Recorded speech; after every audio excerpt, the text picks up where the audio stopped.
Yeah, I didn't have the hat. Oh! Yeah, so now you remember. Yeah, of course I do remember. It was a cool concert, and thanks for helping me, I guess, with Korpikland. It was funny.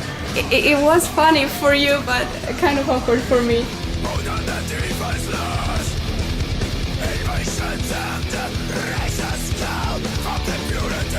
To be honest, I'm a little surprised about what you just said, because usually I think every album we release, there's like a lot of discussions, and there's always, we have so many people that, you know, say, yeah, they're becoming commercial and blah blah blah and all that, you know. But I don't know, I think that's just normal. What happened with Eluveitie was beyond our wildest dreams, actually. It was pretty amazing.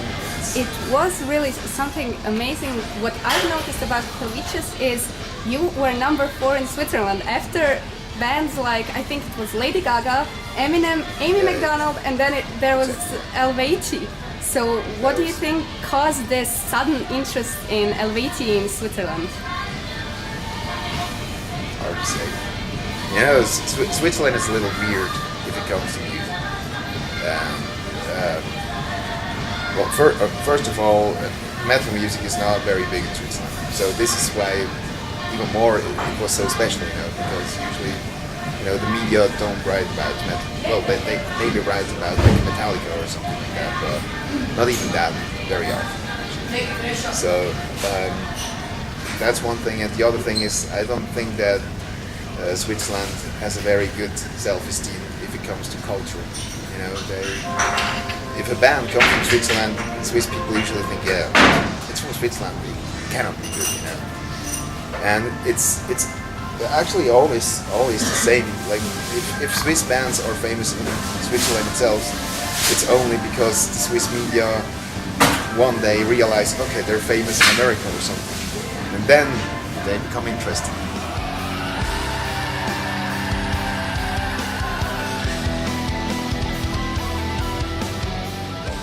Of course, we cannot play like songs like Rose Ivana or something like that, because she is the main thing in that song, you know, and that sucks.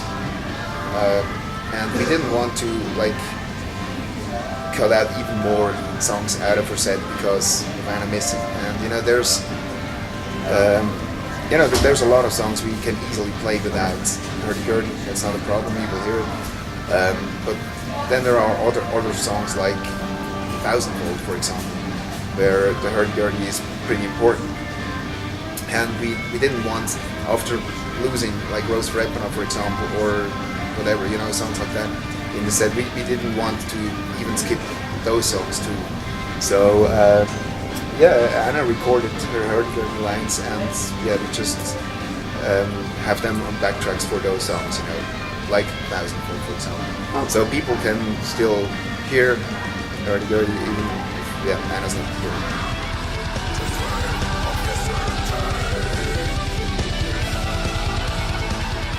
To be honest, to us, like getting Raphael into the band was like winning the lottery or something. It's probably the best thing that could ever have happened to us. Because of his personality, well, or? I mean, he's an extremely good guitar player. He's not a metal guitar player, actually, not at all. Personally, just perfectly fits in. I mean, today it feels like he has always been in the band.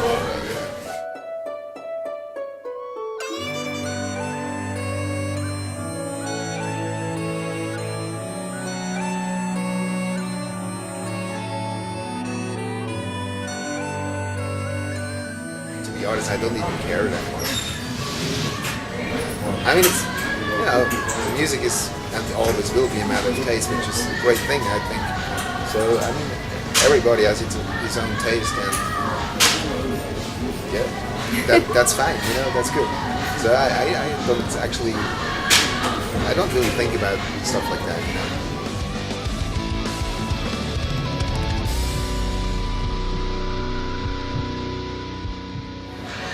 That's awesome.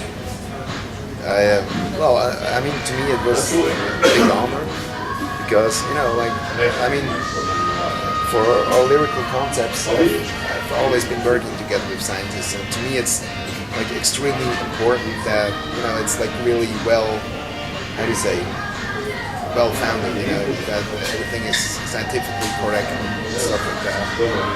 And I probably I'm the only person that really cares about that. I don't know, but I personally I do care about it. It's important to me. So yeah, I always put like a lot of work in that, and it just felt kind of, how do you say, an acknowledgement, you know. If an university invites you, that kind of tells you, okay, I'm not telling complete bullshit, you know. Yeah, and it's a big thing. Like that, you know. So it was an honor to me, and I was thankful for it. And when I got there, I was like really surprised how many metalheads at Zurich University are. There's like a lot of metalheads there. I didn't expect that. And yeah, it was cool. I mean, the lecture itself, it was cool.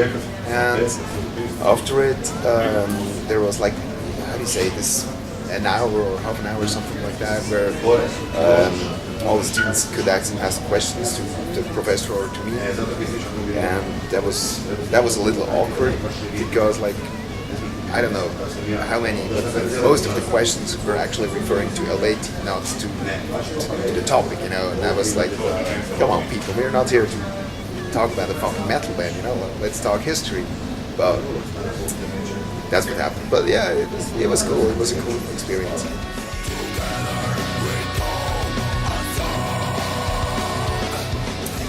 I would say they're basically just cool, and apparently they have, or obviously they have good taste in music. Oh. No, but very modest of you. I think that's good, and I appreciate that.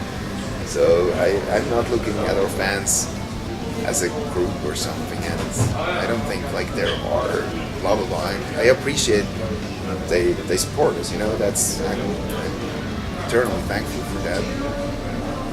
But I respect every single one of them as a person, so I don't care. I don't think they are kind of a whatever, you know. I don't know.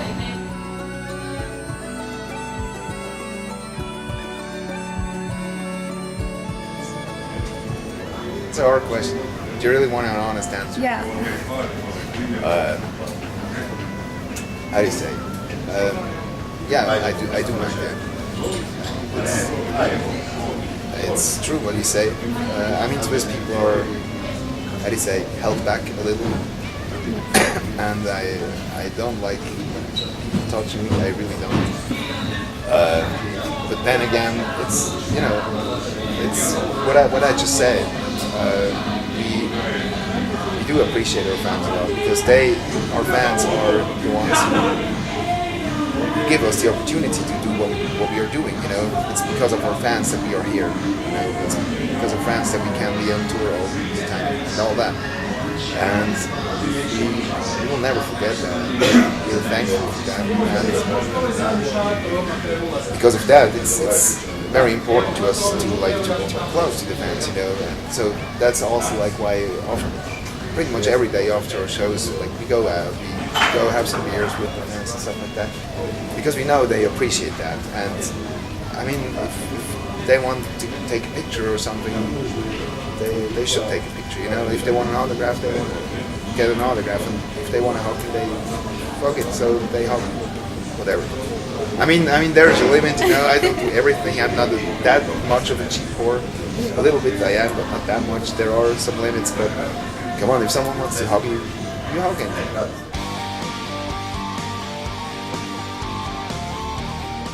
It was like, I mean, for example, I don't remember exactly when and where. I think it was last year or somewhere. There was a guy. Actually, I was like really pissed off, and I got pretty aggressive actually, because he did like that hugging thing, but he was like really.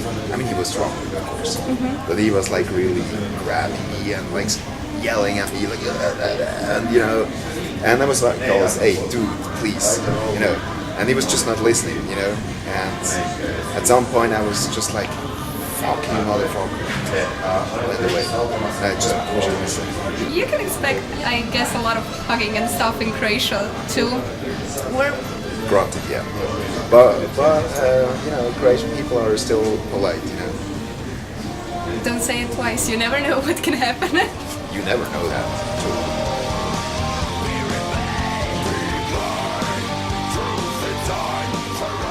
You mentioned that. I don't know. Merlin once said it like in a really nice way. He said, you know, we're Swiss, we're boring as fuck. Well, I wouldn't agree with that one. Well, I mean, we enjoy ourselves, but you know, like if you would come to our tour bus, it's like, you know, everybody, I mean, not everybody, but like most of us go to bed early, and those who don't, they just sit there, talk to each other, discuss like about whatever, you know, or read books or work, you know. How about Mary? She is of our descent. She's Croatian, you could say. She's one of those who likes to stay up late and discuss. But I mean, it's also for her. It's like a little special situation, a very nice situation, because our guitar tech is actually her boyfriend. So yeah, she's like always doing very coupley stuff.